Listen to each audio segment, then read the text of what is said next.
Hi అండి, welcome back to Rama home recipes. ఎలా ఉన్నారండి అందరూ? నేను చాలా బాగున్నాను. చూస్తున్నారు కదా, ఇవాళ మన రెసిపీ వచ్చేసి వడ విత్ టమాటో అల్లం చట్నీ. చాలా బాగుంటుందండి కాంబినేషన్లో. మీలో ఎంతమందికి ఇష్టం? అసలు వేరే లెవెల్లో ఉంటుంది ఈ రెండింటి కాంబినేషను. ఆయిల్ ఫుడ్ తినకూడదు అనుకుంటాం, కానీ అప్పుడప్పుడు తింటూ ఉంటాం కదా. ఈరోజు ఈ వీడియో వచ్చి వడ టమాటో చట్నీ రెండింటిని ఎలా ప్రిపేర్ చేయాలో ఈ వీడియోలో చూపిస్తాను. ఫస్ట్ అయితే చట్నీని అయితే ప్రిపేర్ చేసేద్దాం. స్టవ్ మీద ప్యాన్ పెట్టి 4 టేబుల్ స్పూన్ల ఆయిల్ వేసి ఆయిల్ హీట్ అయిన తర్వాత జీలకర్ర, అల్లం, దంచిన అల్లం వేసుకోవాలి. అల్లం వేస్తే వేరే లెవెల్లో ఉంటుంది చట్నీ అసలు. తర్వాత ఎండుమిర్చి, దీనికైతే ఇంకా టేస్ట్నెస్ ఉంది. ఎండుమిర్చి వేసుకొని వీటన్నింటిని ఫ్రై చేసుకోండి. కారానికి తగినన్ని ఎండుమిర్చి వేసుకోండి. అండ్ తర్వాత పచ్చిమిర్చి ఒక 2 ఇష్టం ఉంటే వేసుకోండి, లేదంటే కారం సరిపోతే ఎండుమిర్చి సరిపోతుంది. నేనైతే 2 అంటే 2 వేస్తున్నాను.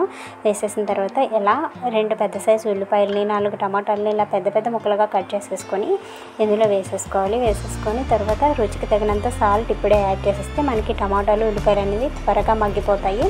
సాల్ట్ కూడా వేసేసి మూత పెట్టేసి ఒక 10 నిమిషాలు అలా ఉంచితే మనకి ఇవైతే సాఫ్ట్గా అయిపోతాయి. అండ్ తర్వాత ఇందులోకి పులుపు కోసం ఒక నిమ్మకాయ సైజ్ అంతా చింతపండు వేసుకొని మరొక 5 నిమిషాలు మగ్గించుకుంటే స్టవ్ ఆఫ్ చేసేసి చల్లారిపెట్టిన తర్వాత, పూర్తిగా చల్లారిన తర్వాత ఇలా మిక్సీ జార్లోకి తీసేసుకొని మెత్తగా మిక్సీ పట్టేసుకొని రెడీగా పక్కన పెట్టేసుకోండి. మనకి చట్నీ అయితే రెడీ అయిపోయింది. ఇప్పుడు పోపు ఒకటే వేసుకోవాలి దానికి.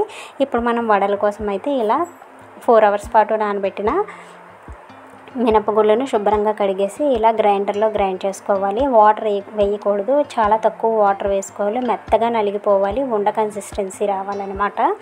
వెంటనే మనం పిండి నలిగిన వెంటనే మనం వడలు అయితే వేసేసుకోవాలి. పిండి ముందుగానే రుబ్బేసుకొని తర్వాత వడలు వేస్తే ఆయిల్ అయితే పీల్చేస్తాయి. వెంటనే మనం పిండి నలుగుతూ ఉండగానే ఆయిల్ అయితే హీట్ అయిపోవాలి. ఆయిల్ పెట్టేసి ఆయిల్ హీట్ అయిపోయింది. ఇప్పుడు పిండిలోకి రుచికి తగినంత సాల్ట్ అయితే వేసేసుకోవాలి. ఇలా వెంటనే మనం వడలు వేసేయడం వల్ల మనకైతే ఆయిల్ పీల్చకుండా ఉంటుందన్నమాట. ఇప్పుడు రుచికి తగినంత సాల్టు, ఇలా ఉల్లిపాయలు, పచ్చిమిర్చి కూడా వేసుకోవాలి. చిన్న చిన్న ముక్కలుగా, మరీ చిన్న ముక్కలు కాదు, మరీ పెద్ద ముక్కలు కాదు, ఈ విధంగా కట్ చేసుకొని వేసుకోండి. అండ్ తర్వాత వీటన్నిటిని పిండిలో బాగా కలిసేలాగా ఇలా సర్కిల్లో తిప్పుతూ సెంటర్కి ఇలా ప్రెస్ చేస్తే మనకి సాల్ట్ అనేది మినపరుబ్బులో బాగా కలిసిపోతుంది అనమాట. తర్వాత ఇలా 1 టేబుల్ స్పూన్ జీలకర్ర కూడా వేసేసి మనం ఇలా చేత్తో వడల్లా వేసేసుకోవడమే. చేత్తో వేయలేకపోతే చిన్న పాలిథిన్ కవర్ తీసుకొని దానిపైన వడల్లా ఒత్తేసుకొని వేసుకున్నా సరిపోతుంది. నేనైతే ఇలా చేత్తో వేసేస్తున్నాను. నాది కొంచెం చిన్న చేయి కదా, చిన్న వడలే వస్తాయి. ఇలా వడల్లా వేసేసుకోవడమే. ఇలా మొత్తం అన్నింటినీ వేసేసుకొని సిమ్ని లో ఫ్లేమ్లో పెట్టి వేసుకోండి. వేసినప్పుడు హై ఫ్లేమ్ అయితే పైన మాడిపోతుంది, లోపల ఉడకకుండా వచ్చేస్తుంది అనమాట. సో ఇలా లో ఫ్లేమ్లో పెట్టి వేసిన తర్వాత 2 వైపులా ఇలా గోల్డెన్ షేడ్ వచ్చేంత వరకు ఫ్రై చేసుకోవాలి. మనకి ఇది వచ్చి స్టార్టింగ్ వాయి వేస్తాం కదా, అప్పుడైతే త్వరగా ఫ్రై అవ్వవు.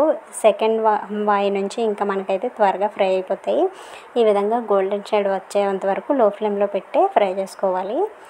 ఇలా ఫ్రై చేసుకొని గోల్డెన్ షేడ్ రాగానే ఆయిల్ నుంచి తీసేసుకోవడమే. ఇదే విధంగా మిగతా వడలన్నింటిని కూడా తీసేసుకున్న తర్వాత మనం పోపు అయితే వేసేసుకుందాం. ఇంకా వడలు అయితే వేయడం అయిపోయింది. ఇప్పుడు మనం చట్నీ రెడీగా రుబ్బేసి పెట్టాం కదా, దానిలోకి పోపు అయితే వడలు వేసిన ఆయిలే కొంచెం తీసేసి ఇలా ఎండుమిర్చి పోపులు వేసేసి, కరివేపాకు అయితే లేదు నా దగ్గర, వేసేసి చూసారా సింపుల్గా అయిపోయింది మనకి పోపు వేయడం. పోపు వేసేసి ఇంకా మనం వడలు రెడీ అయిపోయి మంచి కమ్మనైన టమాటో అల్లం చట్నీ కూడా రెడీ అయిపోయింది. ఇంకా వీటిని సర్వ్ చేసుకొని తినేయడమేనండి.